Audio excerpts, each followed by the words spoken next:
രവി ഓഫീസിലെത്തി. പുതിയ സിഇഒയെ സ്വീകരിക്കാനുള്ള നടപടികളൊക്കെ assistant manager പ്രദീപും മറ്റ് സ്റ്റാഫുകളും തുടങ്ങിയിരുന്നു. സിഇഒ എത്താറായി എന്ന് അറിവ് കിട്ടി. എല്ലാ സ്റ്റാഫുകളും ഓഫീസിൻ്റെ മെയിൻ ഡോറിൽ ഹാജരായി. പ്രദീപും രവിയും ഏറ്റവും മുന്നിൽ തന്നെ ഉണ്ട്. സെക്യൂരിറ്റി അലർട്ടായി. വാഹനവ്യൂഹം സ്പീഡ് കുറച്ച് ഗേറ്റ് കടന്നു. സെക്യൂരിറ്റി അറ്റൻഷനായി സല്യൂട്ട് ചെയ്തു. ആദ്യം തന്നെ ബോഡി ഗാർഡ്സ് ചാടിയിറങ്ങി പാറുവിൻ്റെ വാഹനത്തിനു ചുറ്റും നിരന്നു. ഇത് കണ്ട് തമാശയോടെ ആദി പറഞ്ഞു, ഇപ്പോൾ ഞാനും ഒരു VVIP ആയി മാറി അല്ലേടി? പാറു ചിരിച്ചു. അവൾ മുന്നിൽ തന്നെ നിൽക്കുന്ന രവിയെ കണ്ടിരുന്നു. പിന്നെ ആശങ്കയോടെ ആദിയെ നോക്കി. അവൻ ഒന്നുമില്ലെന്ന് കണ്ണടച്ചു കാണിച്ചു. രവി ബോഡി ഗാർഡുകളെ കണ്ട് അന്തം വിട്ടു നിൽക്കുകയായിരുന്നു. ഇത്രയും സെക്യൂരിറ്റി മൂർത്തി സാറിന് പോലും ഇല്ലായിരുന്നു. അപ്പോൾ അത്രയും പവറുള്ള ആളാണ് പുതിയ സിഇഒ, രവി പ്രദീപിനോട് പറഞ്ഞു.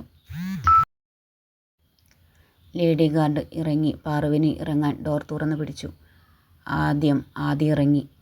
ഫുൾ ടൈയും കെട്ടി ബാഗ് ഫുൾ സ്യൂട്ടിൽ ഇറങ്ങി അവനെ കണ്ട് രവി അന്താളിച്ചു. ഇത് ആദിത്യനല്ലേ? ഇവനിവിടെ എന്ത് കാര്യം?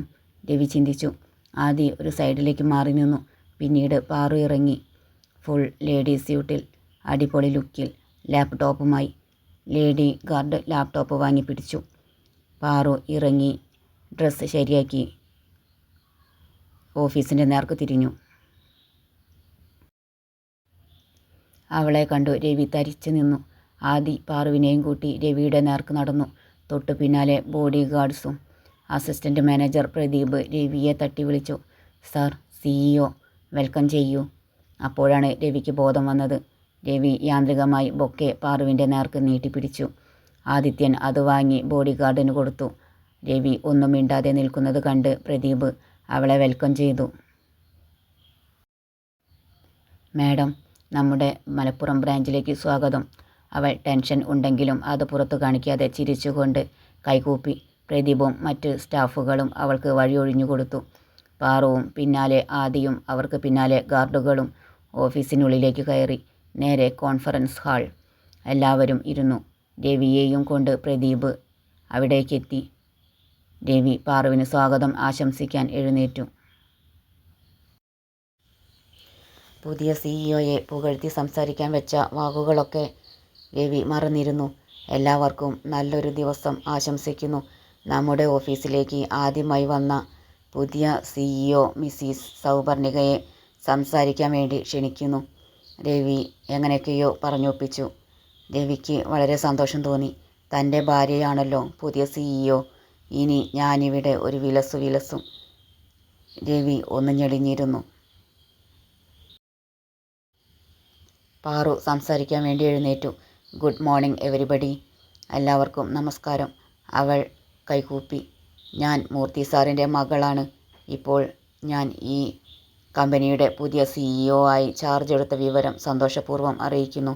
നമുക്ക് ഒത്തൊരുമിച്ച് സത്യസന്ധതയോടെ ഈ ഓഫീസ് മുന്നോട്ട് കൊണ്ടുപോകാം. പരസ്പര വിശ്വാസവും അർപ്പണബോധവും ആണ് നമുക്ക് ആവശ്യം. നിങ്ങൾക്ക് എന്ത് പ്രശ്നമുണ്ടെങ്കിലും അത് തുറന്നു പറയാം. അതിനു പരിഹാരം കാണുന്നതായിരിക്കും.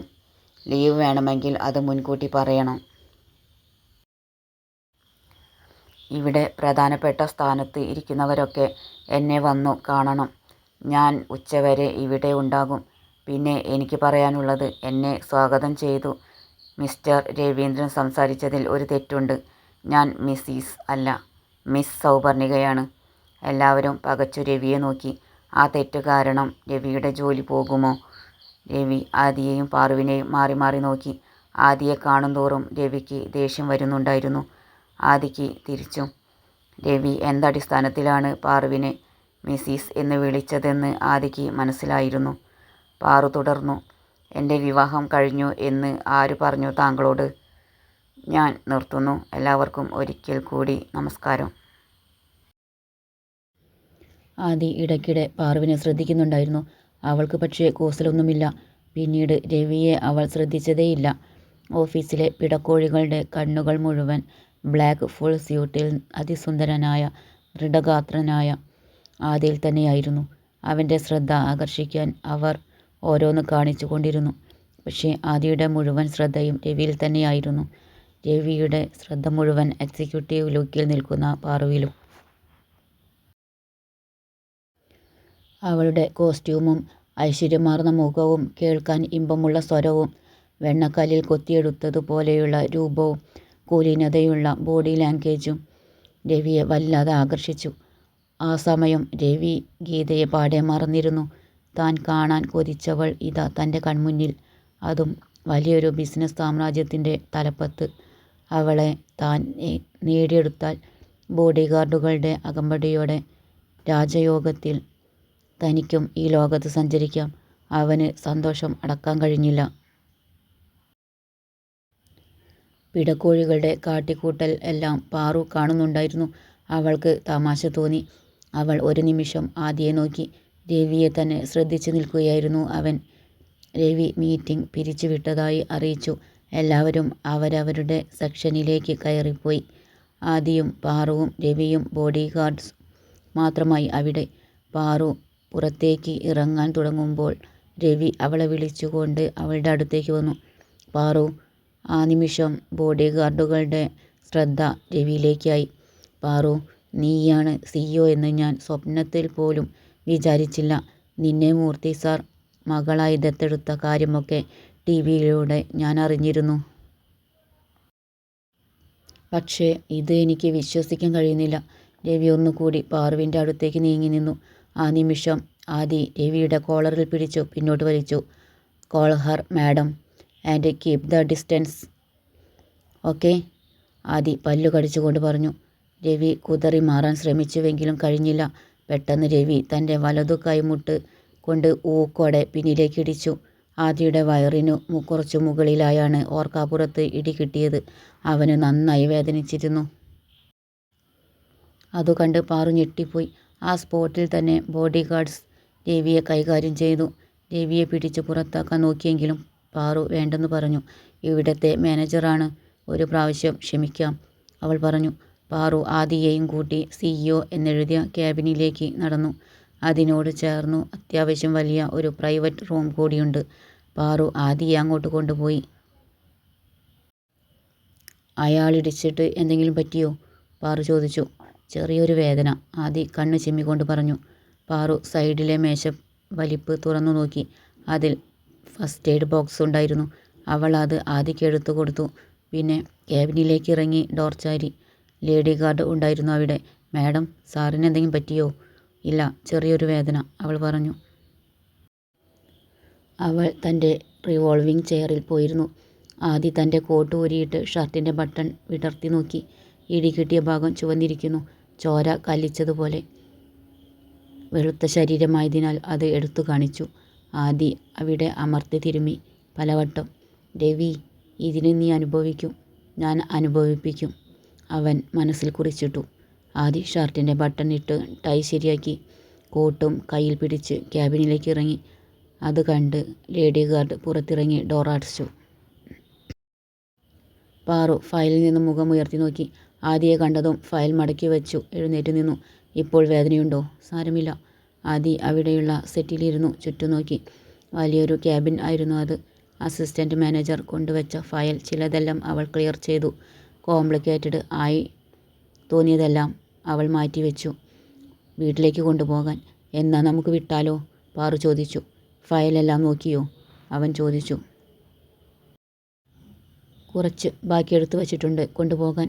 അവൾ ഫയൽ കാണിച്ചു കൊടുത്തു. മലപ്പുറം AM ജ്വല്ലറിയിലെ ഫയലായിരുന്നു അത്. ജ്വല്ലറിയിലെ ഓഫീസിൽ ഫയൽ സൂക്ഷിക്കാറില്ല.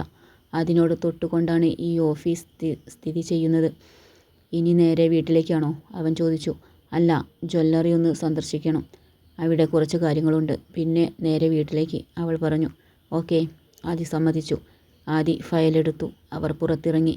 ആദി ക്യാബിൻ ലോക്ക് ചെയ്തു. രവി പാറുവിനെ കാണാൻ ശ്രമിച്ചുവെങ്കിലും ബോഡിഗാർഡ് സമ്മതിക്കുന്നില്ല. ക്ഷമ കെട്ട് രവി വിളിച്ചു കൂവി. അവളെൻ്റെ ഭാര്യയാ, അതറിയോ നിങ്ങൾക്ക്? ബോഡിഗാർഡ്സ് രവിയെ പിടിച്ചു തല്ലി.